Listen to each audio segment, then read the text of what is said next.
Trzin, kmečko okrožje že od njega, ampak kaj so tukaj izumili? Kranjsko klobaso, evo.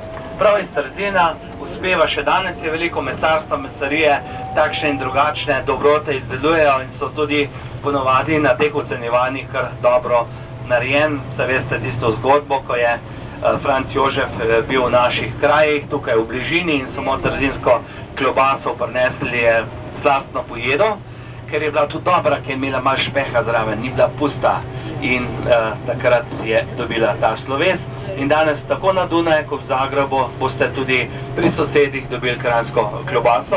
Mi smo si sicer zaščitili, mislim, da 15-letno obdobje, ko lahko to ime uporabljajo, potem pa naj ne bi več. Kljub temu bomo videli, kako bo v praksi, vemo, da te stvari se kar velikokrat kršijo, ampak prav je, da vemo, da iz tega kraja to prihaja vse.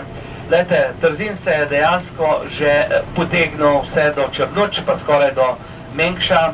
Prav je, da tudi omenimo 26. na 27. junij 1991, ko je bila tukaj v času osamosvojitve na Pšati, na tem mostu, huda bitka, 5 mrtvih, 4 pripadniki Slovenske ljudske armade in tudi Peperko, pripadnik teritorialne obrambe, je padel v tem boju in tudi po njemu se zdaj v Domžalah kar nekaj stvari imenuje. Jaz sem takrat glih v Domžalah stanoval v tistih letih in se prav te bitke spomnim, ker sem bil čist blizu zraven. Največja tista zadeva je bila tam pri Medvedjeku, ker je bilo 8 ljudi mrtvih. Prav je, da tega ne pozabimo in tudi v naš šolski sistem bi bilo treba zagotovo bolj vključiti te stvari, ki so se odločilne dogajale pred 30 leti. Takole, pred nami že vidim Mengeš. Mengeš ima na srečo zdajle dobro obvoznico, tako da bomo lepo se okrog popeljali, tudi cesta skozi center je zaprta, ampak vse skupaj se je začelo dogajati okrog cirka Svetega Mihaela, goduje 29. septembra. Tam se je Mengeš začel razvijati pod Rašico. Danes je to kar velik kraj, tudi samostojna občina z več kot 6000 prebivalcev, tako nekaj kovinske industrije, potem živilsko-predelovalne industrije, imajo pa kar 4 izdelovalce harmonika, Melodija Mengeš, Zupani še bi lahko govorili, tako da tudi to pomembno pripomore k temu, da se Mengeš lepo razvija.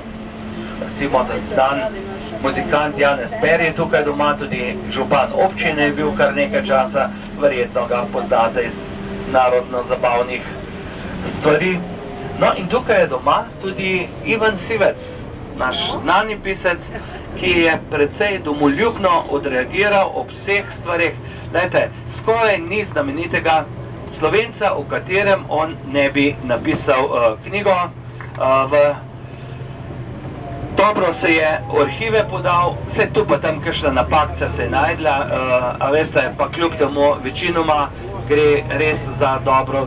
Recimo Ribčev Franceja, ko piše o Prešernu ali pa o Emi Krški ali pa o Jakobu Ljažu, vse bi lahko našteval. Vse te osebnosti, ki so pozitivno vplivale na ta naš prostor, je v knjigah tudi obdelal.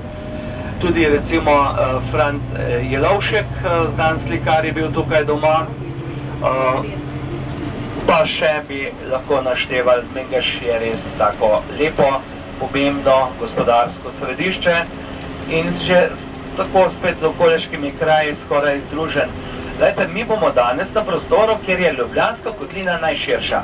Prav od Kamnike do Škofje Loke se Ljubljanska kotlina najbolj razširi. Če ste vi štartali iz Ljubljanskega barja, ki je že del Ljubljanske kotline, mečkan po 300 metrov, pa je najvišja točka tam pri Žirovnici, dobrih 550 metrov nad morjem.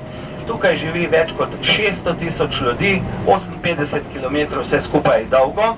In tudi, lejte, če tako razvojno gledamo te zadeve, v zgornji tretjini razvitosti je področje po občinah, če pogledamo bruto družbeni proizvod na prebivalca, je to gospodarsko najmočnejše področje.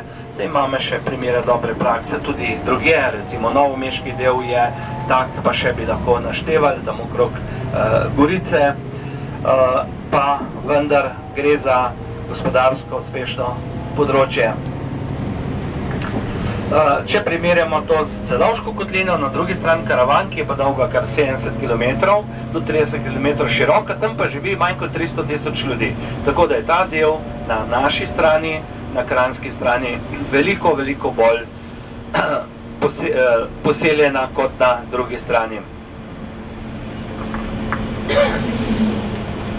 Tam nečez v Šmarci, bivši predsednik vlade Šarec bil doma, tako da, če kakšno osebnost ob tej poti tudi najdemo, je prav, da tudi povem. A je tako? Dobro.